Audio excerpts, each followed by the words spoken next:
Hello friends, நாம் இன்றைக்கி பச்சைப்பயிறு தோசை எப்படி ரெடி பண்ணலான்னு பார்க்கலாம் வாங்க. அதுக்கு தேவையான பொருள்: ஒரு ஸ்பூன் ஜீரகம், கருவேப்பிலை கொஞ்சமாக, கொத்தமல்லி கொஞ்சம், 3 பச்சை மிளகா, 4 வரமிளகா, 3 துண்டு இஞ்சி. இது எல்லாத்தையும் எடுத்து ஒரு மிக்ஸி ஜாரில் மாற்றிக்கோங்க. தேவையான அளவு உப்பு அதிலேயே சேர்த்து நம்ம நல்லா அதை ஃபைன் பேஸ்ட்டாக அரைச்சி எடுத்துக்கலாம். அதை தனியாக ஒரு பவுலுக்கு மாற்றிக்கோங்க. அந்த பச்சைப்பயிறு மாவு எப்படி இருக்கணும்னா, நம்ம தோசை மாவு சுடுற அளவுக்கு அந்த பதம் இருக்கணும்.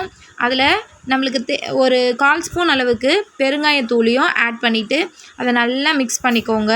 அதில் லைட்டாக நுர வர அளவுக்கு அதை அப்படியே நல்லா மிக்ஸ் பண்ணி எடுத்துக்கோங்க.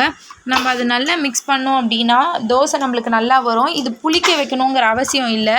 பச்சைப்பயிரையும் அரிசியையும் நான் 5 மணி நேரம் ஊற வச்சதுனால தோசை ஊற்றும் போது அது நம்மளுக்கு நல்லா தான் கிடைக்கும். கல்லை நல்லா சூடு பண்ணிக்கோங்க.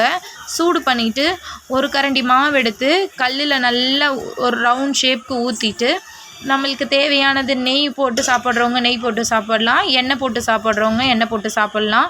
எது போட்டாலுமே தோசை ரொம்ப சூப்பராக இருக்கும். நான் பாப்பாவுக்கு செய்கிறேன்றதுனால நெய் போட்டிருக்கேன். நெய் 1 ஸ்பூன் எடுத்து தோசையில் ஊற்றி விட்டுக்கோங்க.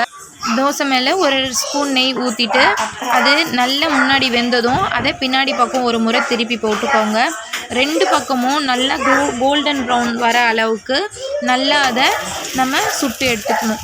இங்கே பார்த்தீங்களா, தோசை அது ஒட்டவே ஒட்டாது. ரொம்ப சூப்பராக இருக்கும். ரொம்ப ஹெல்தியானது, ரொம்ப ஈஸியானதும் கூட. அதை எடுத்து நம்ம பிளேட்டுக்கு வச்சுட்டு கொஞ்சமாக நான் சட்னி வச்சுட்டு அதை நம்ம சாப்பிட்டுக்கலாம். இது எப்படி நாம் ரேஷியோனா 1 டம்ளர் பச்சைப்பயிறுக்கு 1/2 டம்ளர் அரிசி.